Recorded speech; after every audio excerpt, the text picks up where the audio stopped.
Newton's first law of motion, ठीक है। So it start with non contact forces, ठीक है। हम लोग को पता है नॉन कॉन्टैक्ट फोर्स मतलब when two bodies are in non contact with each other.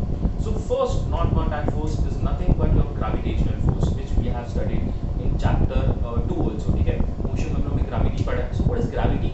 ये कैसे होता है ना, if let's say if I am considering this particular body, ठीक है, यस और if I am throwing this body upwards, ठीक है, और let's say consider again about marker, if I am throwing this marker upwards, so that marker is going to come down. That means वो marker के ऊपर there is some force of attraction. वो force क्या हो रहा है? Apply हो रहा है, यस और that force of attraction, because of that force of attraction जो मार्कर है दैट इज कमिंग डाउन, मैं उसको पुल कर रहा हूँ नीचे, यस और no. But if you see यहाँ पे देयर इज नो कॉन्टैक्ट, मतलब ये मार्कर और जो फोर्स अप्लाई हो रहा है वहाँ पे कोई भी कॉन्टैक्ट नहीं है, ठीक है। The force is invisible, getting my point. Whereas अगर फ्रिक्शन का बात करें तो फ्रिक्शन का मैंने क्या एग्जांपल दिया था तुम लोग को, I given an example. Friction में कैसे दो बॉडी रब करते हैं, यस और नो। स्प्रिंग में कैसे होता है? फोर्स अप्लाई होता है तो दो बॉडी कॉन्टैक्ट में, ठीक है। So those all that contact forces when two bodies were in contact with each other. But here if you see, if I am throwing this box upwards or I am throwing this marker upwards, वो marker खुद से नीचे आता है। Why? Because there is a gravity, ठीक है। अर्थ का gravitational field है, वो अर्थ का ग्रेविटी फोर्स अप्लाई कर रहा है किसके ऊपर? वो मार्कर के ऊपर, ये बॉडी के ऊपर। सो बेसिकली वो फोर्स अप्लाई करता है वो ऑलवेज कौन सा होता है? It is always a downward force. So that means जो ग्रेविटी है, ग्रेविटेशनल फोर्स है, that is over downward force, and वो ग्रेविटेशनल फोर्स वो पर्टिकुलर बॉक्स पे एक्सर्ट कर रहा है, and that box is coming down. So this is your gravitational force of attraction. Because of gravitational force of attraction a particular body is coming down again, ठीक है। ये upward throw क्या? कोई भी बॉडी को, any body if you throw upwards, that body is going to come downwards always because of the what? Force of attraction, the force which a gravity has applied, ठीक है, earth's gravity has been applied, ठीक है। again this is what a non contact, contact नहीं है ये box और जो gravity है, there is no contact in both of them, that's why this is known as non contact force। force है, force of attraction है, force apply हो रहा है, उसकी वजह से वो body नीचे आ रहा है, but वो body नीचे आ रहा है and बॉडी के ऊपर कोई भी फोर्स हम लोग देख नहीं सकते, that means there is non contact, invisible forces, yes और no. So what exactly they are mention in the universe, each particle attracts one another. सो यहाँ पे भी अर्थ है, अर्थ भी क्या कर रहा है? हर एक बॉडी को अपनी तरफ अट्रैक्ट कर रहा है, यस और no. So the earth also attracts because of the its mass. हम लोग ने पढ़ा कि मास कैसे होता है अर्थ का बहुत ज्यादा है, ठीक है। बेसिकली जो हमने मार्कर का एग्जांपल दिया या बॉक्स का एग्जांपल दिया, they both will attract each other, ठीक है, both will attract each other, but only thing is why earth is not moving towards that box or a marker is that कि marker का mass बहुत negligible है, मतलब बहुत कम है compared to mass of earth। mass of marker, mass of this body is negligible, बहुत कम mass है compared to mass of earth, इसलिए earth move नहीं होता है। कौन मूव होता है? कौन मूव हो रहा है यहाँ पे? your other body, ठीक है, जिसका mass negligible है वो earth की तरफ मूव हो रहा है। बेसिकली दोनों एक दूसरे को अट्रैक्ट कर रहे थे, they both are attracting each other. If I draw a particular diagram, let's say मैं एक डायग्राम ड्रॉ करके तुम लोगों को एक्सप्लेन करता हूं, ठीक है। If I draw a particular diagram, ये तुम लोग का क्या अर्थ है और यहाँ पे क्या तुम लोग का छोटा सा कोई बॉडी है, लेट्स से एप्पल है, ठीक है। अभी ये दोनों एक दूसरे को क्या करने वाले हैं? अट्रैक्ट करेगा, ये ऑब्वियसली अट्रैक्ट करेगा, बट ये जो बॉडी है, ये जो एप्पल है, ठीक है, this apple is what basically moving towards earth, ठीक है, वो अट्रैक्ट हो रहा है। What is the reason? Because इसका मास इज व्हाट ग्रेटर, इसका मास क्या बहुत ज्यादा है कंपेयर टू इसका मास, समझा? तो this is the only reason कि हम लोग को क्या एक्सपीरियंस होता है कि जो जिसका मास कम है वो जो मास ज्यादा है उसकी तरफ अट्रैक्ट हो रहा है, समझा? But yes they both are attracting.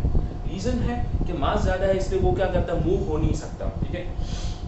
So the force on the body due to the earth's attraction is called as force of gravity, yes or no, or it is also known as gravitational force of attraction।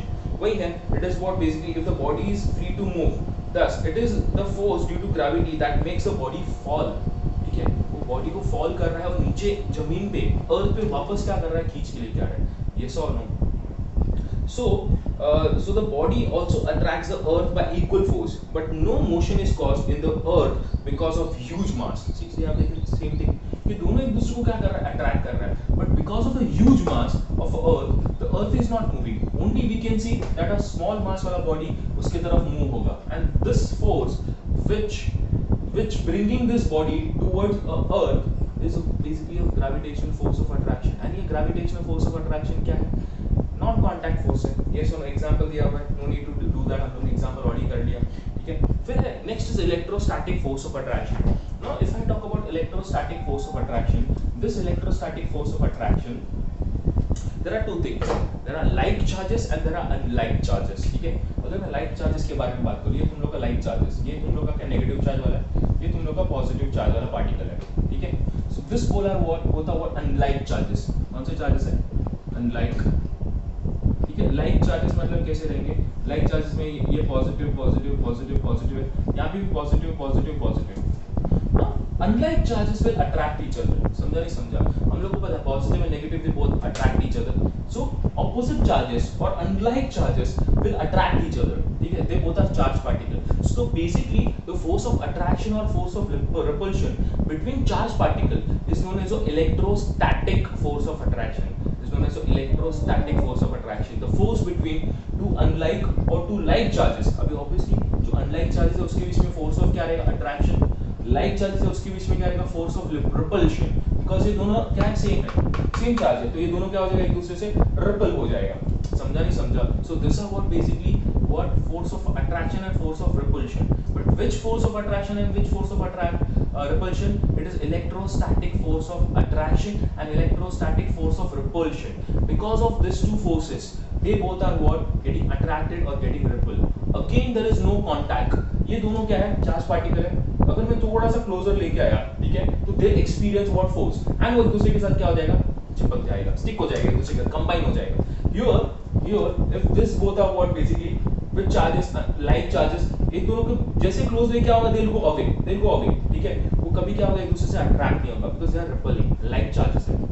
so जो भी हम लोग force experience कर रहे हैं, ठीक है, you can do that, कैसे कर सकते हो, I give you simple example, ठीक है। एक कोम लो, कोम को क्या करो, तुम्हारा हेयर है ना, उसके अंदर थोड़ा रब करो, but your hair has to be little bit of oil, तो हेयर के अंदर थोड़ा सा ऑयल होना चाहिए, you rub that particular comb, yes और नो, एंड यहाँ पे तुम लोग अगर पेपर के थोड़े बहुत डस्ट पार्टिकल्स लोगे, ठीक है, पेपर के छोटे छोटे पार्टिकल्स और पेपर के छोटे बहुत कट करके पेपर रखा हुआ है, एंड वो कोम को अगर तुम लोग अट्रैक्ट कर रहे हो उसकी तरफ, तो वो पेपर पार्टिकल उसके साथ क्या होता है, स्टिक हो जाता है।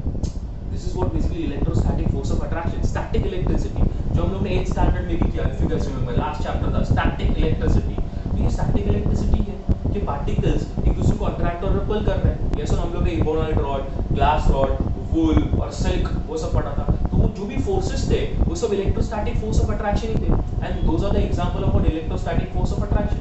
तो कोम और पेपर दोनों को मैंने टच नहीं किया, they are not in contact, but जैसे क्लोजर लेके आया वो उसके साथ कांटेक्ट में आ जाएगा, बट जो फोर्स जब भी एक्सपीरियंस कर रहे हैं तभी they are not in contact, that's why they are known as what, non contact force, ठीक है। So electrostatic force of attraction हो या इलेक्ट्रोस्टैटिक फोर्स ऑफ रिपल्शन हो, they are non contact forces. Example comb, example ebonite rod and glass rod, साथ में silk and fur, when you rub together तो क्या होगा, एक दूसरे में चार्ज पार्टिकल होगा, when we bring those together तो either attract और either repel होगा, ठीक है। 8th स्टैंडर्ड में लास्ट चैप्टर, लास्ट टर्म में ही था, 3rd टर्म 8th स्टैंडर्ड में तुम लोगों को ये चैप्टर था स्टैटिक इलेक्ट्रिसिटी, वहाँ पे जो भी हम लोग ने एग्जांपल्स पढ़े, जो रिपल हो रहे हैं, जो अट्रैक्ट हो रहे हैं, ठीक है, ग्लास रॉड, इबोनाइट रॉड, जो हम लोग ने रब किया, ऑब्वियसली रब करके उसके बाद क्या होगा, चार्ज पार्टिकल हुए, एंड उसके बाद अगर मैं दोनों को क्या कर रहा हूँ, बाजू में लेके आ रहा हूँ, तभी अट्रैक्ट या क्या हो रहे हैं, रिपल हो रहे हैं, that doesn't mean they are contact forces, no. जब रब किया तभी ये चार्ज पार्टिकल ट्रांसफर हुआ, बट तभी अट्रैक्शन और रिपल्शन हुआ नहीं हुआ। बाद में एक बार हम लोग ने क्या कर दिया, रब कर दिया, ये रॉड है, सब जो इम्पोर्टेंट रॉड है और ये फर है, मैंने इसको रब किया तभी चार्ज पार्टिकल क्या होगा, डेवलप हुआ, और उसके बाद अगर दोनों को साथ में लेके आ रहा हूं तो आइदर रिपल होगा और आइदर अट्रैक्ट होगा, समझा नहीं समझा। तो this is again a non contact force, and the third type of non contact force is magnetic force. We obviously know that magnetic force बहुत फेमस है, ठीक है, हम लोग को पता है। अभी एक्चुअली है ना, मैग्नेटिक फोर्स एंड यहाँ पे जो इलेक्ट्रोस्टैटिक फोर्स ऑफ अट्रैक्शन था, they are kind of similar only. वहाँ पे क्या था तुम लोग का, अनलाइक एंड लाइक चार्जेस, यहाँ पे तुम लोग का क्या है, अनलाइक एंड लाइक पोल, यहाँ पे क्या होता है, नॉर्थ एंड साउथ पोल होता है। So if I have north end north pole और साउथ एंड साउथ पोल और नॉर्थ एंड साउथ या साउथ एंड नॉर्थ, सो ये क्या तुम लोग का अनलाइक पोल्स है, ये दोनों एक दूसरे को क्या करेगा, अट्रैक्ट करेगा, एक दूसरे को क्या करेगा, अट्रैक्ट, ये एक दूसरे को क्या करेगा, रिपल करेगा, ये भी रिपल करेगा, बिकॉज ये लाइक पोल है। तो अभी जो मैं तुम लोग को वहां पे बता रहा था कि वो दोनों अट्रैक्ट इलेक्ट्रोस्टैटिक फोर्स में तुम लोग एक्सप्लेन कर रहा था कि रॉड है और तुम लोग का कोई भी मटेरियल है, दोनों को बाजू में लेके आया तो अट्रैक्ट या फिर रिपल हो रहा है, वो तुम लोग को कैसे एक्सपीरियंस होगा। तो इमेजिन करो सिमिलर वे में यहाँ पे तुम लोग पास मैग्नेट है, लेट्स कंसीडर मेरे पास ये दो मैग्नेट है, लेट्स कंसीडर ये दोनों marker, this two markers are what magnet. मैं मैग्नेट को क्लोजर लेके आएगा, तो जब क्लोजर लेके आता हूँ एंड क्या है अनलाइक पोल्स है, मतलब ऐसे है कुछ साउथ नॉर्थ नॉर्थ साउथ, तो दोनों एक दूसरे को अट्रैक्ट करते हैं, तभी हमारे हाथ पे फोर्स एक्सर्ट होता है, ठीक है। वो क्या करते हैं, फोर्स एक्सर्ट कर रहे हैं हमारे हाथ पे, मतलब वी एक्सपीरियंस अ फोर्स, ठीक है, कि वो दोनों अट्रैक्ट होना चाहते हैं, बट हम लोग क्या करते हैं उसको होल्ड करके रखते हैं, बट जैसे और क्लोजर लेके गए वो स्टिक हो जाएगा, ये ऐसा स्टिक हो जाएगा, ठीक है। यस और no, so experience the word magnetic force on your hand, कि यस वहां पे वो दोनों मैग्नेट अट्रैक्ट होना चाहते हैं, घर पे ट्राई कर सकते हो, you can try this at home if you have two magnets, दोनों को अट्रैक्ट करने का ट्राई करो, जब तुम लोग एकदम क्लोजर लेके आओगे ना, तो तुम लोग एक क्या होगा, वहां पे एक मैग्नेटिक फील्ड जनरेट होगा, and because of that magnetic field वो दोनों मैग्नेट अट्रैक्ट करने का ट्राई करेगा, जैसे अट्रैक्ट करने का ट्राई करेगा तुम लोग को वो फोर्स एक्सपीरियंस होगा, यू कैन एक्सपीरियंस दैट, ठीक है, वो प्रैक्टिकल करोगे तो सेम चीज वहां पे होता है इलेक्ट्रोस्टैटिक फोर्स ऑफ अट्रैक्शन में, जब unlike charges positive and negative एक दूसरे से क्लोजर आते हैं, तो हम लोग को सेम चीज वहां पे क्या होता है, एक्सपीरियंस होता है, फोर्स ऑफ अट्रैक्शन। यहाँ पे भी क्या है, फोर्स ऑफ अट्रैक्शन, बट कौन सा, मैग्नेटिक फोर्स ऑफ अट्रैक्शन है, यहाँ पे मैग्नेटिक फोर्स ऑफ रिपल्शन है। So what is the difference between both of them, कि वहां पे चार्ज पार्टिकल होते हैं, यहाँ पे तुम लोग के पोल्स होते हैं, गेटिंग माय पॉइंट, यस और no. So charge particle and poles they both are kind of similar, यहाँ पे भी फोर्स ऑफ अट्रैक्शन है, वहां पे भी फोर्स ऑफ अट्रैक्शन है, यहाँ पे फोर्स ऑफ रिपल्शन है, वहां पे फोर्स ऑफ रिपल्शन है, वहां पे इलेक्ट्रोस्टैटिक फोर्स है, यहाँ पे कौन सा फोर्स है, यहाँ पे तुम लोग का मैग्नेटिक फोर्स है। अगेन कांटेक्ट में है क्या ये दोनों, अगर मैग्नेट को लिया थे, are they both in contact, no, but still they are experiencing a force, that means again this are the non contact forces. So there are three non contact force, gravitational force, electrostatic force and magnetic force. Yes or no, we have seen the example, we have seen the definition, and we have seen the reason why they are known as what, non contact force. So here we are done with the what non contact forces, but there are two more things which is pending. The topic is what, the general characteristics of what non contact force, मतलब क्या होता है। अभी कैसे है ना, ये तीनों फोर्सेस में तो तुम लोग का इलेक्ट्रोस्टैटिक फोर्स है, ओके। सो तीनों फोर्सेस में जो इलेक्ट्रोस्टैटिक फोर्स और मैग्नेटिक फोर्स है, ठीक है, they have force of attraction as well as force of repulsion, but in case of gravitational force there is only force of attraction, मतलब ये बॉडी ऊपर फेंकूंगा तो वो नीचे ही आएगा, रिपल नहीं होगा, ऐसे नहीं होगा कि बॉडी को ऊपर फेंका तो ऊपर ही चला जाएगा, नहीं, रिपल होगा, नहीं, वो ऑलवेज फोर्स ऑफ अट्रैक्शन ही करेगा।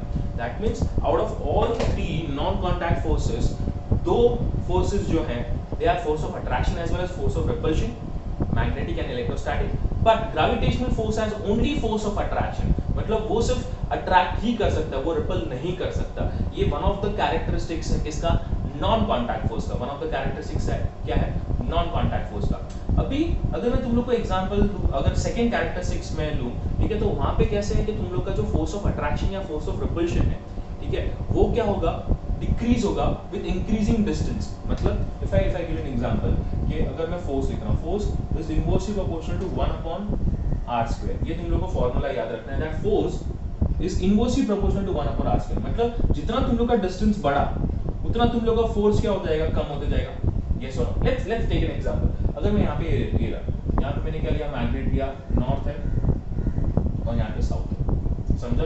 अभी they are closer to each other, मतलब यहाँ पे कुछ ना कुछ फोर्स ऑफ अट्रैक्शन है, राइट। अगर मैंने इसका डिस्टेंस इंक्रीज कर दिया, लेट्स से मेरा अभी नॉर्थ पोल यहाँ पे है, ठीक है, एंड मेरा साउथ पोल यहाँ पे, that means I have increased the distance.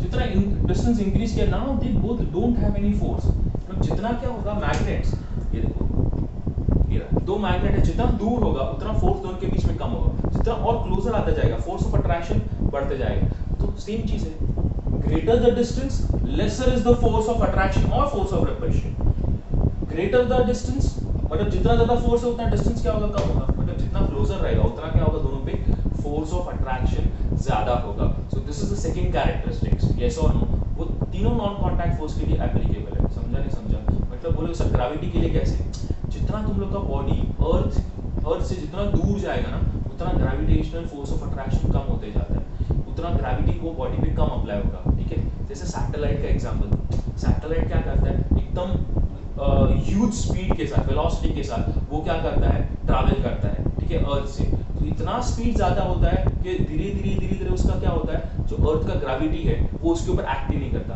फिर एक पॉइंट पे आके जब वो स्पेस में पहुंच जाता है, वहां पे कोई भी ग्रेविटी वो सैटेलाइट पे एक्ट नहीं करता है, और सैटेलाइट कंटिन्यूसली क्या करता है, अर्थ के अराउंड क्या करता है, रोटेट करता रहता है। जैसे मून है, moon is a natural satellite, but हम आर्टिफिशियल सैटेलाइट अप्लाई करेंगे तो भी ऐसे ही होगा, कंटिन्यूसली वो क्या करता रहेगा, it will revolve revolve revolve, because there is no gravity acting, yes no, because distance बहुत ज़्यादा है अर्थ ग्रेविटेशनल फील्ड और वो पर्टिकुलर ऑब्जेक्ट के बीच में। सो जितना डिस्टेंस इंक्रीज होगा उतना फोर्स ऑफ अट्रैक्शन भी क्या होगा, डिक्रीज होगा। मेरा एग्जांपल, दोनों के बीच में डिस्टेंस है कुछ, लेट्स से डिस्टेंस कितना है 1 मीटर, ठीक है, कुछ ना कुछ फोर्स ऑफ अट्रैक्शन होगा ना, डिस्टेंस हो गया 10 मीटर्स, फोर्स ऑफ अट्रैक्शन कम हो जाएगा, force of attraction will be lesser between north and south pole here, ठीक है, और मे बी जीरो हो जाएगा, कुछ भी नहीं रहेगा, हो सकता है, ठीक है, डिपेंड करता है मैग्नेट का स्ट्रेंथ कितना है, yes or no. So this is the formula, ये formula तुम्हारे टेक्स्ट बुक में नहीं दिया है, you can pause this video, you can note down this formula, that f is that inversely proportional to 1 upon r square। तो अगर distance तुम लोग का डबल हो गया, yes or no, तो तुम लोग का फोर्स क्या हो जाएगा, 1/4 हो जाएगा। कैसे, आई टेल यू,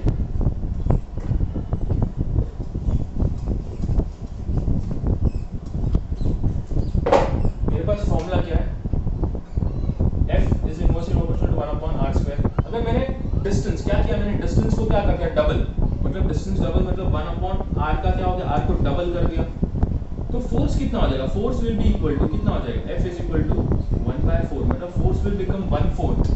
समझा, अगर डिस्टेंस डबल किया तो फोर्स 1/4 हो जाएगा, डिस्टेंस मैंने थ्राइस किया तो फोर्स हो जाएगा 1/9, because 3 square, so 1/3 square is 1/9। तो जितना तुम लोग का डिस्टेंस इंक्रीज हो रहा है, तुम लोग का फोर्स दिख रहा है कम होते जा रहा है, yes or no? So this is, you have to remember, yes, clear, and so these are the two characteristics of non-contact force. First, gravitational force has only force of attraction, it doesn't have any force of repulsion, but other two, magnetic and electrostatic force has both force of attraction as well as force of repulsion. Second characteristics is that जितना क्या होगा, तुम लोग का distance between two objects increase होगा, ठीक है, greater the distance between two bodies, lesser will be the force of attraction. Yes, clear. So we are done with part A. We are done with part A of your law of motion. Now we are starting with part B, and in this part B, what we have to do is what we are going to study is Newton's first law of motion. अभी कैसे ना, Newton के पहले भी बहुत सारे scientist थे, ठीक है, उसके बाद भी बहुत सारे साइंटिस्ट हैं, बट न्यूटन ने ऐसा डिस्कवरी किया ना, ठीक है, उसने प्रैक्टिकली भी परफॉर्म किया, उसने थ्योरेटिकली भी किया, उसने फॉर्मूलाज भी डिराइव किया, he did everything from starting to ending, and he made sure कि मेरा जो कंसेप्ट है वो रॉन्ग प्रूफ ना हो। So he gave 3 Newton's law, ठीक है, मतलब उसने 3 लॉ दिया, उसमें से फर्स्ट लॉ है, that law is kind of what also known as law of inertia. Before starting inertia क्या होता है, I will explain some basic thing about Newton's first law. Now if I talk about, let's say I'll give you a few examples, let's say cycle है, cycle को मैंने pedal मारा, मैंने cycle को 10 pedals मारा, सो साइकिल क्या करेगा, easily move करेगा, यस ऑब्वियसली मूव करेगा, बट आफ्टर अप्लाइंग 10 पेडल, मैंने वो पेडल मारना बंद कर दिया साइकिल को, सो वो 5 मिनट तक चलेगा, फिर धीरे धीरे धीरे साइकिल का स्पीड क्या होगा, डिक्रीज होगा, एंड साइकिल रेस्ट पे आ जाएगा। ऑब्वियसली एक्सपीरियंस किया रहेगा ये तुम लोग ने, साइकिल चलाया रहेगा, साइकिल चलाते हो पेडल मारा, तब तक साइकिल चल रहा है, जैसे पेडल मारना बंद कर दिया, आफ्टर सम टाइम, ठीक है, वो साइकिल रेस्ट पे आ जाएगा। सो ऐसा क्यों हो रहा है, ऐसा क्यों हो रहा है, बिकॉज उसके ऊपर एक्सटर्नल फोर्स अप्लाई किया। एक्सटर्नल फोर्स कौन सा था, force of friction, body motion में था, साइकिल वाज इन मोशन, ठीक है, समझा, जब तक उसके ऊपर external force which is frictional force apply नहीं हुआ, जैसे वो बॉडी के ऊपर फ्रिक्शनल फोर्स अप्लाई हुआ, वो बॉडी मोशन से रेस्ट में आ गया। क्लियर है, हम लोग ने ऑलरेडी पार्ट 1 में देखा है, पार्ट ए में देखा है कि फोर्स जो होता है, ठीक है, force can do 2 things, it can change the state, मतलब अगर मोशन में तो रेस्ट में लाएगा, रेस्ट में तो मोशन में लाएगा। सेम चीज यहाँ पे हो रहा है कि साइकिल क्या था, मोशन में था, because of what, external force, frictional force, ठीक है, फोर्स अप्लाई किया तो बॉडी मोशन से रेस्ट में आ गया। यस और नो, क्लियर है। I give you one more example, let's say यहाँ पे लेट्स से फुटबॉल है, ठीक है, फुटबॉल अभी रेस्ट पे है, मैंने यहाँ पे रखा हुआ है, ठीक है, मेरे को फ्री किक मिला है मैच में, तो मैं ऑब्वियसली फुटबॉल को हाथ में लूंगा और एक जगह पे प्लेस करूंगा, फिर गोल करने का ट्राई करूंगा। So right now football is at rest, as soon as मैं फुटबॉल को किक मारता हूँ, ठीक है, I am applying a force, that is a external force, मैं एक्सटर्नल फोर्स अप्लाई कर रहा हूँ। जैसे मैंने फुटबॉल को किक मारा, ठीक है, जैसे मैंने उसको फुटबॉल को किक मारा, ऑब्वियसली मैं वीडियो में अभी पैर दिखा नहीं सकता, ठीक है, बिकॉज कैमरा का एंगल वैसे सेट किया हुआ है, so I am showing like something like this के ये किक मारा, तो ये जो किक मार रहा है फुटबॉल को, यस और नो, सो वो एक्सटर्नल फोर्स अप्लाई कर रहा है, समझा? That means again football was at rest, जैसे मैंने एक्सटर्नल फोर्स अप्लाई किया फुटबॉल मोशन में आ गया, मतलब अगर बॉडी रेस्ट में है वो मोशन में आ जाएगा, बट अगर बॉडी मोशन में है वो रेस्ट में आ जाएगा अगर एक्सटर्नल फोर्स अप्लाई किया तो। If I am not applying external force, body will remain in the same state. That means if a body is in motion, अभी मैं तुम लोगों को न्यूटन्स फर्स्ट लॉ का स्टेटमेंट बता रहा हूँ जो ये दोनों एग्जांपल्स से ही है। If body is in motion, ठीक है, it tends to remain in motion, मतलब अगर बॉडी मोशन में है, ठीक है, it will remain in the motion continuously unless external force is not applied. Example cycle was in continuous motion unless, मतलब जब तक उसके ऊपर frictional force external force apply नहीं हुआ, yes or no, ठीक है? So body was in motion, continuous motion unless we have not applied external force.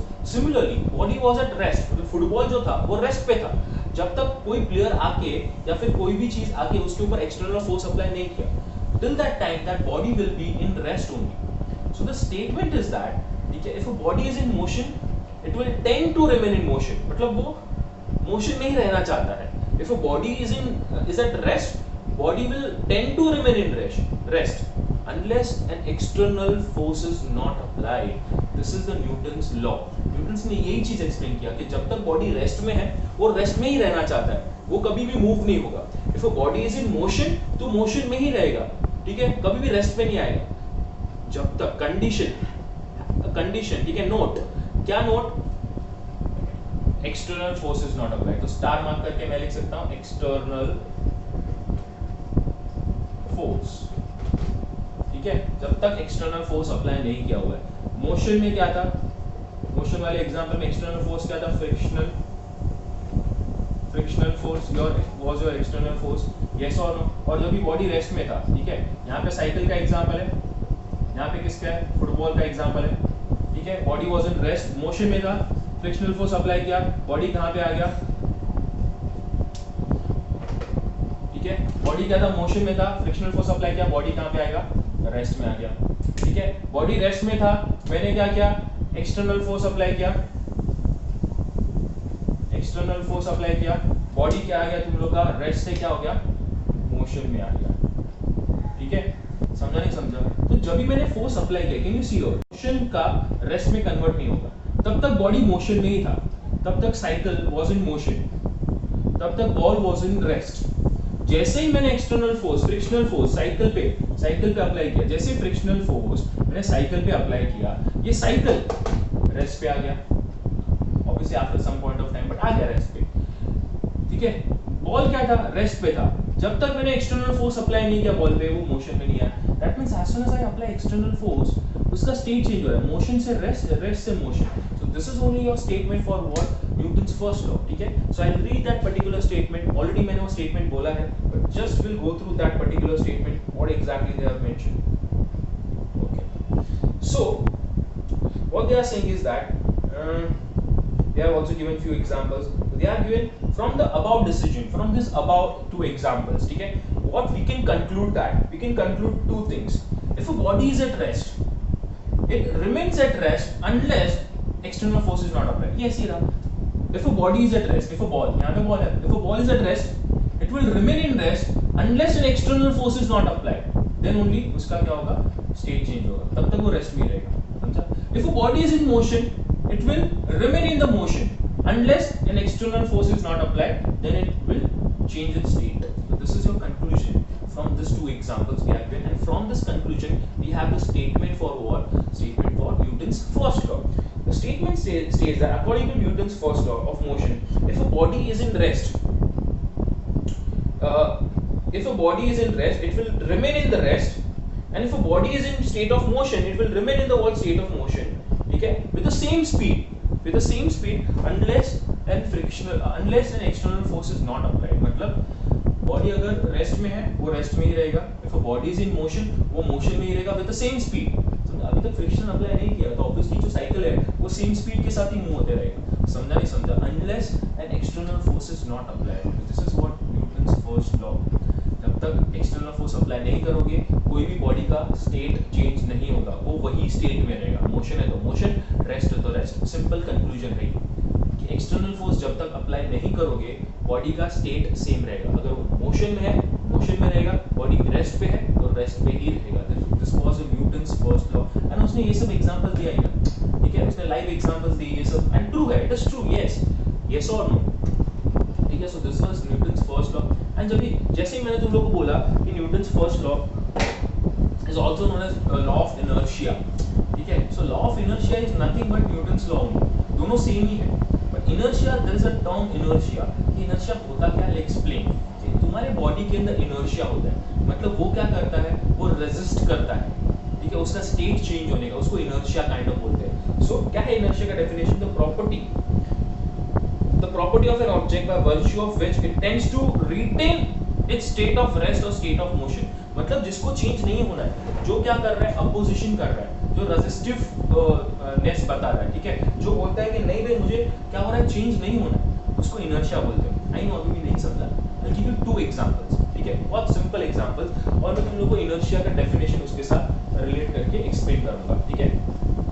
Okay, so the examples are, let's say तुम लोग अभी स्कूल में जा, अभी तो ऑब्वियसली लॉकडाउन है, स्कूल नहीं जाते रहोगे, ठीक है। लास्ट ईयर तुम लोग जब भी स्कूल में जा रहे थे बस में, ठीक है, when you are going in a bus, तो काफी टाइम कैसे होता है कि तुम लोग बैठे हो या फिर खड़े हो, ठीक है, जैसे ही ब्रेक सप्लाई होते हैं your body will experience a jerk, मतलब तुम लोग को एक पुश लगता है, कहां पे, फॉरवर्ड पुश, ठीक है। अभी लेट्स से मैं यहां पे ऐसे ट्रेन में या बस में खड़ा हूं ऐसा, ठीक है, और ड्राइवर सामने है, ड्राइवर ने क्या किया, ब्रेक अप्लाई किया, सडन ब्रेक, ठीक है, और मुझे नहीं पता कि वो सडन ब्रेक अप्लाई करने वाला है, यस, तो मुझे क्या लगेगा, ऐसे फॉरवर्ड जर्क लगेगा, तो मैं आगे की तरफ क्या करूंगा, मूव करूंगा, फॉरवर्ड जर्क।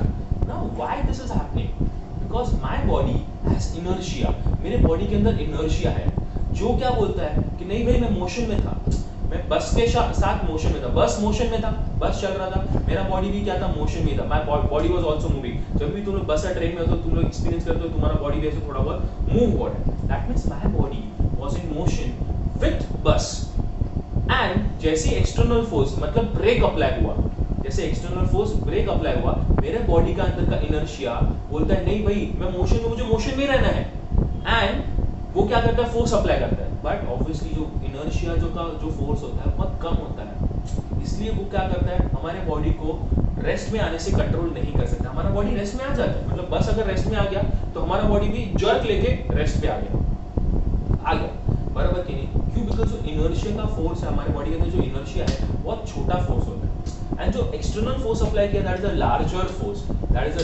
फोर्स, समझा। अभी काफी टाइम तुम लोग का एग्जांपल दो, वापस सेम एग्जांपल ले लें, ठीक है, बस टाइम, लेट्स से बस है ना बहुत स्लो चल रहा है, मे बी थोड़ा ट्रैफिक बहुत है और स्लो चल रहा है, एंड स्टिल तुम लोग ऐसे खड़े हो एंड उसने सडन ब्रेक अप्लाई किया, तो बॉडी मेरा मूव नहीं होगा, समझा। ये भी एक्सपीरियंस क्या रहेगा कि अगर स्लोली चल रहा हो, ब्रेक अप्लाई किया तो मेरा बॉडी मूव नहीं हुआ, मेरा बॉडी क्या हो गया, ऐसे ही मतलब मोशन में है अभी भी, ठीक है, और सिंपली रेस्ट में आ गया बाद में। इसका मतलब क्या है कि तुम लोग का जो इनर्शिया है, ठीक है, इनर्शिया ने तुम्हारे बॉडी को कंट्रोल कर लिया, that means now that body won't feel any jerk, because जो एक्सटर्नल फोर्स था ब्रेक वो लार्जर नहीं था, वो बहुत छोटा था कंपेयर टू इनर्शिया।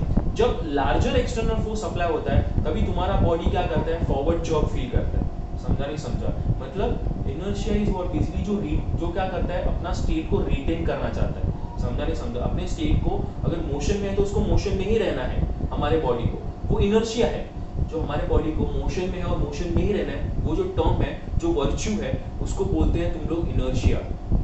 अगर मेरा बॉडी रेस्ट पे है तो मुझे रेस्ट पे ही रहना है, यस और नो, क्लियर है, मेरा बॉडी अगर रेस्ट पे तो रेस्ट पे ही रहना है, और जो ये जो कैरेक्टरिस्टिक्स है, जो रेस्ट में रहना है, मोशन और मोशन में रहना है, और यही तो तुम्हारा इनर्शिया जो बॉडी के अंदर है, each body has its inertia depending obviously on the mass, ठीक है, inertia and mass are related to each other depending on the mass of a body।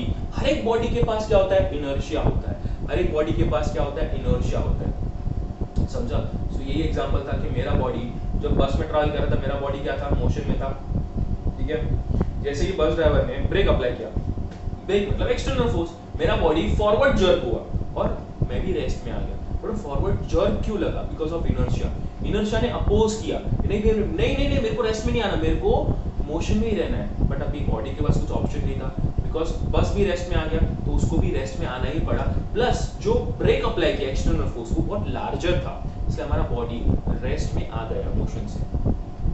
Same चीज I will give you one more example. Let's say तुम लोग car या bike पे बैठे हो, bike का एग्जांपल अच्छा है, सुनो। तो लेट्स से कभी तुम लोग अगर बाइक पे बैठे हो, पीछे पिलियन राइड, ऑब्वियसली तुम लोग अभी लाइसेंस है नहीं तुम लोग के पास, तो पीछे बैठोगे, आगे बैठ नहीं सकते, चला नहीं सकते, ठीक है। So what happens is that many a times when you are sitting on the bike, ठीक है, और अभी तक बाइक स्टार्ट नहीं हुआ है, ठीक है, तुम्हारे कोई रिलेटिव ने या फिर कोई फ्रेंड ने कुछ भी हो बाइक स्टार्ट किया एंड उसने क्या किया, एक्सेलरेट किया फट से बाइक या कार को, तो तुम लोग को बैकवर्ड जर्क लग रहा है, तुम लोग पीछे की तरफ जाते हो। यस और नो, एक्सपीरियंस होता ही है। इमेजिन करो, एक्सपीरियंस हुआ रहेगा तुम लोग काफी टाइम कि कार और बाइक, इफ अ कार और बाइक सडनली तुम लोग स्टार्ट करके एक्सेलरेट करते हो फट से, तुम्हारा बाइक बैकवर्ड जर्क एक्सपीरियंस करता है। कहाँ पे? ऐसे, अगर मैं बाइक पे ऐसे बैठा हूँ पीछे, मैं ऐसे पीछे जाऊंगा और फिर वापस क्या हो जाऊंगा, ओरिजिनल पोजीशन में आ जाऊंगा। This is your backward jerk. यहाँ पे उल्टा है कि जब भी तुम लोग बाइक पे बैठे थे, तुम्हारा बॉडी रेस्ट पे था एंड जैसे ही आगे वाले जो भी आदमी है, ठीक है, उसने एक्सेलरेट किया, तुम्हारा बॉडी बैकवर्ड्स गया। क्यों? बिकॉज तुम्हारे बॉडी को रेस्ट में ही रहना है, उसको मोशन में नहीं आना है। What is inertia? It tends to remain in what? Same state. Same state मतलब यहाँ पे state क्या था? रेस्ट का। उसको रेस्ट में ही रहना है। It doesn't want to change its state. It doesn't want to change its state. Getting my point? मतलब अगर मेरा बॉडी रेस्ट पे था, जब बाइक पे बैठा हूँ, मेरा बॉडी रेस्ट पे था, मेरे को रेस्ट में रहना है। इसलिए जब उसने एक्सेलरेट किया, मेरा बॉडी को बैकवर्ड जर्क लगा। समझा नहीं? उसने अपोज किया, इनर्शिया ने अपोज किया, नहीं भाई मेरे को रेस्ट में रहना है, बट वो अपोज ज्यादा टाइम तक नहीं कर पाया, because again your external force जो एक्सेलरेशन दिया, एक्सटर्नल फोर्स मतलब जो एक्सेलरेशन दिया बाइक का, ठीक है, वो एक्सटर्नल फोर्स है, वो ग्रेटर था कंपेयर टू योर इनर्शिया, इसलिए तुम्हारा बॉडी रेजिस्ट नहीं कर पाया एंड वो बैकवर्ड जर्क के साथ फिर वो भी बाइक के साथ मोशन में आ गया। Getting my point? This two examples, this are the very important examples. अगर ये समझा तो इनर्शिया इजी है। इनर्शिया वही है कि बॉडी अगर मोशन में था, एग्जांपल बस, कि अगर बॉडी मेरा मोशन में था तो मोशन में ही रहना है, उसको रेस्ट पे नहीं लेना है जब एक्सटर्नल फोर्स अप्लाई किया, इसलिए उसको फॉरवर्ड जर्क लगा। जब मेरा बॉडी रेस्ट पे था, बाइक पे बैठा हूं तभी, तो मेरा बॉडी को रेस्ट में ही रहना है, ठीक है। जब एक्सटर्नल फोर्स एक्सेलरेशन अप्लाई हुआ तो उसने बैकवर्ड जर्क किया एंड फिर क्या हो गया, उसने स्टेट चेंज किया। बट वो try, at least he is trying, inertia is trying कि मेरा बॉडी का मोशन मतलब स्टेट ऑफ रेस्ट और स्टेट ऑफ मोशन सेम रहे। अगर मोशन में है तो मोशन में रहे, रेस्ट में तो रेस्ट में रहे, but is not successful because inertia is very small and inertia obviously depend on what mass, inertia depends on what mass. I will explain how inertia depends on mass. Okay, one second.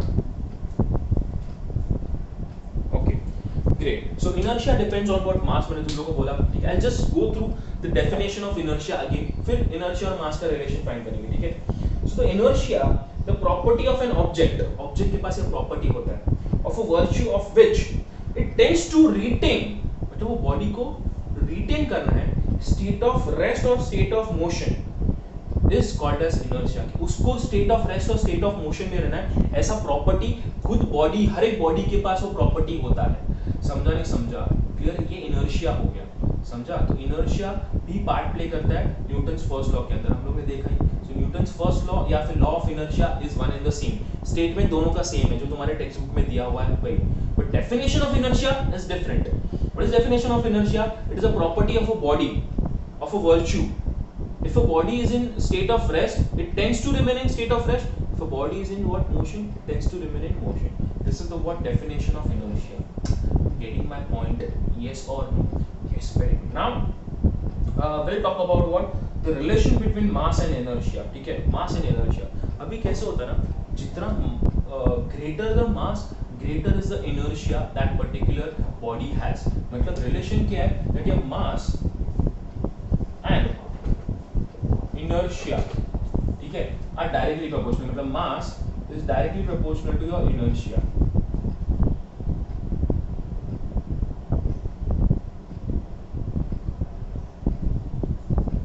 Mass is directly proportional to inertia. Greater the mass, greater will be the inertia, and greater will be the what force, जिससे वो क्या होगा, motion में या rest में, मतलब उसका state change नहीं करेगा। I'll give you again the same example, but थोड़ा ट्विस्ट करके। Look at here, the same example which I'm giving is बस का example. Let's say तुम लोग में अभी दो स्टूडेंट है, ठीक है, boy 1 and boy 2. There are two students, boy 1 and boy 2. Boy 1 एक बहुत स्कॉलर है, ठीक है, हमेशा सब बुक्स कैरी करता है बैग के अंदर, ठीक है, स्कूल बैग के अंदर। Boy 2 है, वो थोड़ा क्या है, नॉटी है, समझा? वो हमेशा सब बुक कैरी नहीं करता, वो भी 1 और 2 रफ बुक कैरी करेगा, ठीक है, 1-2 पेन कैरी करेगा और वही सब क्या करता है, वही नोटबुक में, सेम नोटबुक में सब सब्जेक्ट का लिखता है। सो दोनों ने अपना अपना बैग, ठीक है, ऊपर बस के ऊपर वहाँ पे कैरियर है, वहाँ पे उसने डाला हुआ है, रखा हुआ है। बॉय 1 का बैग 1 है, बॉय 2 का बैग 2 है, ऑब्वियसली। अभी ये बॉय भूल जाओ, अभी बैग 1 और बैग 2 पे आओ। बैग 1 का मास ज्यादा है बिकॉज बुक्स ज्यादा है उसके अंदर। बैग 2 का मास कम है बिकॉज बुक्स उसके अंदर कम है। अभी ये सेम एग्जांपल हम लोग करें कि बस मूव हो रहा है, सडनली बस ड्राइवर ने फोर्स अप्लाई किया, मतलब ब्रेक अप्लाई किया, एक्सटर्नल फोर्स। सो दोनों में से कौन सा बैग गिरेगा? बैग 2 नीचे गिरेगा। व्हाई? बिकॉज बैग 2 के अंदर क्या था, बुक्स कम थे और मास कम था, उसके पास इनर्शिया कम रहेगा, तो वो बैग को क्या कर पाएगा, होल्ड नहीं कर पाएगा, मतलब वो बैग को, ठीक है, रेस्ट में नहीं रख पाएगा, उसको क्या करना है, वो मोशन में आ जाएगा और बैग नीचे गिर जाएगा। Getting my point? मतलब जो बैग हेवी था उसके पास इनर्शिया ज्यादा था, ठीक है, बिकॉज उसका मास ज्यादा है, इसलिए वो बैग नीचे फॉल नहीं हुआ, ठीक है, बैग नीचे फॉल नहीं हुआ।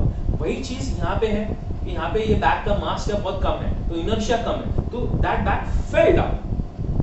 Getting my point? So greater the mass greater is the inertia, और ग्रेटर द इनर्शिया उसको होल्ड करके रखेगा, समझा? Let's give you one more example. मेरे पास ट्रॉली है, ठीक है, तुम लोग शॉपिंग ट्रॉली पता है तुम लोगों को, एयरपोर्ट पे जाते तो ट्रॉली है। लेट्स से एक ट्रॉली के अंदर मेरे पास 3 बैग है, 3 बड़े-बड़े सूटकेस है और एक ट्रॉली के अंदर सिर्फ एक ही बैग है। समझा नहीं समझा? ठीक है। सो ऑब्वियसली जो बड़ा ट्रॉली है जहाँ पे बड़े बैग्स हैं, मास बहुत ज्यादा है, समझा? तो जैसे मैं दोनों पे क्या करूंगा ना, मैं दोनों पे फोर्स अप्लाई करूंगा, सेम फोर्स, बट जो बड़ा ट्रॉली है वो मूव नहीं होगा बिकॉज उसका मास बहुत ज्यादा है। छोटा ट्रॉली इजीली मूव हो जाएगा। रीजन क्या है? इनर्शिया। कि बड़े ट्रॉली के पास इनर्शिया ज्यादा है, it doesn't want to change its state, उसको स्टेट चेंज नहीं करना है वो ट्रॉली को। वो ट्रॉली है, उसका मास ज्यादा है तो इनर्शिया ज्यादा है, वो अभी ट्रॉली रेस्ट पे है। दोनों ट्रॉली, बाय द वे, अगर यहाँ पे देखो ये ट्रॉली 1 है, ट्रॉली 2 है, ठीक है, ये ट्रॉली 1 जो है उसका मास बहुत ज्यादा है, ट्रॉली 2 का मास कम है, दोनों को मैं फोर्स अप्लाई कर रहा हूँ, सेम फोर्स, ठीक है। ट्रॉली 1 मूव नहीं होता है, ट्रॉली 2 मूव हो जाता है, दोनों रेस्ट पे थे इनिशियली, रेस्ट से मोशन में है। इसका मतलब क्या होता है कि ट्रॉली 2 जो था उसका मास कम है, फोर्स अप्लाई किया तो उसने अपना स्टेट चेंज कर दिया, रेस्ट से वो मोशन में आ गया, ट्रॉली मूव होने लग गया। रीजन उसके पास इनर्शिया कम है। वही जो तुम लोग का दूसरा ट्रॉली है, तो ट्रॉली नंबर 1 है, वो ट्रॉली का मास बहुत ज्यादा है, मेरे को उतना फोर्स से काम नहीं चलेगा। मैं जो फोर्स अप्लाई कर रहा हूँ एक्सटर्नल फोर्स ही है ना बेटा, मैं जो फोर्स अप्लाई कर रहा हूँ दोनों ट्रॉली पे वो एक्सटर्नल फोर्स ही है। मैं फोर्स जो अप्लाई करूंगा वो ट्रॉली 1 पे, ट्रॉली मूव नहीं हो रहा है, मेरे को ग्रेटर एक्सटर्नल फोर्स अप्लाई करना पड़ेगा so that I can overcome the inertia. मैं इनर्शिया को ओवरकम करूं और जो ट्रॉली रेस्ट पे है वो मोशन में आना स्टार्ट कर देगा। सो this is the concept of what mass and inertia.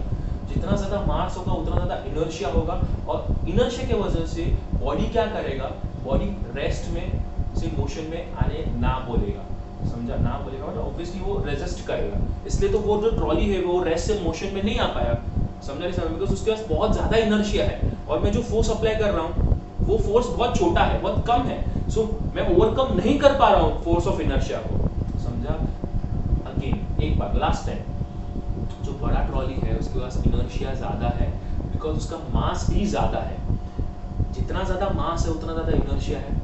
मैं जो फोर्स अप्लाई कर रहा हूँ वो फोर्स बहुत कम है to overcome the inertia, force of inertia, इसलिए वो जो ट्रॉली है वो मूव नहीं हो पा रहा आगे। मुझे और ग्रेटर फोर्स अप्लाई करना पड़ेगा इनर्शिया को ओवरकम करने के लिए, तभी वो क्या करेगा, ट्रॉली मूव हो पाएगा। मतलब जो इनर्शिया था वो ट्रॉली के अंदर वो क्या कर रहा था, वो रेस्ट में था तो उसको रेस्ट में ही रहना था, उसको आगे मूव नहीं होना था, ठीक है। सेम चीज अगर छोटे ट्रॉली का बात करें जहाँ पे मास कम था, ठीक है, मैंने जो फोर्स अप्लाई किया that was more compare to force of inertia, इसलिए वो इजीली मूव होने लग गया। समझा नहीं समझा? तो what is inertia? Inertia is virtue. अगर वो बॉडी मोशन में है तो मोशन में रहना चाहता है, रेस्ट में तो रेस्ट में। जैसे वो ट्रॉली था रेस्ट में तो उसको रेस्ट में ही रहना है जब तक एक्सटर्नल फोर्स अप्लाई नहीं किया, और जो एक्सटर्नल फोर्स है वो लार्जर नहीं है इनर्शिया के साथ। बस का भी वही मैंने एग्जांपल दिया था, 2 बैग है, समझा तुम लोग? बैग वाला वही है, मेरा external force has to be greater than the inertia, तभी वो क्या करेगा, कोई भी बॉडी मूव करेगा। Getting my point? Let's take one more example. तुम्हारे पास टेनिस बॉल है और तुम्हारे पास सीजन बॉल है, क्रिकेट में जो खेलते हैं एक्चुअल क्रिकेट में। ऑब्वियसली सीजन बॉल बहुत हेवी होता है, और क्रिकेट बॉल जो तुम्हारा टेनिस बॉल है बहुत क्या होता है, लाइट वेटेड होता है। अभी मैंने शॉट मारा, ठीक है, फर्स्ट टाइम मैंने शॉट मारा टेनिस बॉल से खींच के ऐसे, ठीक है, जोर से मारा, बहुत जोर से, पर सामने फील्डर ने अच्छे से पकड़ लिया, कैच कर लिया, आउट कर लिया, समझा। वही अगर सामने वाला सीजन बॉल डाल रहा है, ठीक है, जो एक्चुअल रेड बॉल है, व्हाइट बॉल होता है, जो बहुत हैवी होता है, वो मैंने जोर से हिट किया सेम फोर्स के साथ, फोर्स दोनों का सेम है, दोनों को मैंने सेम फोर्स से क्या किया, हिट किया, सामने प्लेयर भी सेम है, डिस्टेंस भी सेम है प्लेयर और मेरे बीच में, बट वो प्लेयर ने जैसे कैच पकड़ने का ट्राई किया, उसके हाथ से कैच छूट गया, उसको हाथ में जोर से लगा। ऐसे क्यों हुआ? Again because of the mass. Okay, mass of the cricket ball, season ball is greater, and mass of the mass of what? The tennis ball is lesser. So tennis ball को जो मोशन में था, obviously मैंने जब shot मारा, tennis ball motion में था, उसको रेस्ट पे लाने के लिए जो क्रिकेटर ने हाथ में कैच पकड़ा, ठीक है, उसको वो लाने के लिए कम फोर्स अप्लाई करना पड़ा, और इजीली वो उसने कैच कर लिया टेनिस बॉल, बिकॉज उसको फोर्स कम अप्लाई करना पड़ा, बिकॉज उसके अंदर इनर्शिया कम है, समझा नहीं समझा, और मास भी कम है।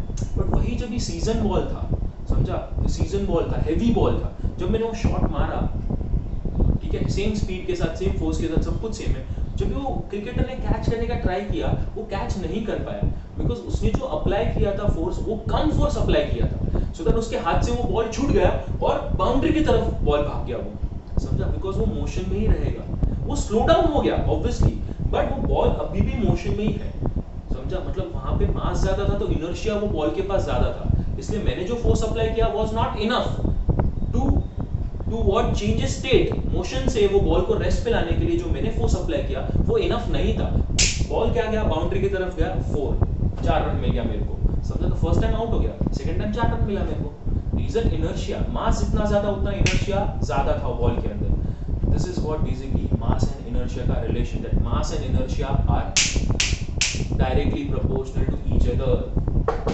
नोट डाउन कर लो ये, पॉज करके वीडियो, समझा, दोनों एग्जांपल, तीनों एग्जांपल समझा by the way, yes, very good, ठीक है। So this was what all about the inertia, ठीक है, मास एंड इनर्शिया का रिलेशन, ठीक है। So what will do, next lecture will continue about what mass and inertia, and will see few of the examples, ठीक है, inertia of rest and inertia of motion का, ठीक है, inertia of rest अलग है, inertia of motion अलग है, inertia of rest is what we'll see, okay, I don't want to go right now there, क्योंकि नेक्स्ट वीडियो में obviously मैं एक्सप्लेन करने वाला हूँ, ठीक है, वीडियो को और लॉन्ग नहीं करना है, I'll do one thing, I'll stop here, next lecture will complete the what inertia of rest and inertia of motion, and we'll start with what part C of this chapter, okay, so I hope everything is clear about non-contact force, inertia, law, Newton's first law of motion. Yes, if you have any doubts, you guys can contact me. Thank you.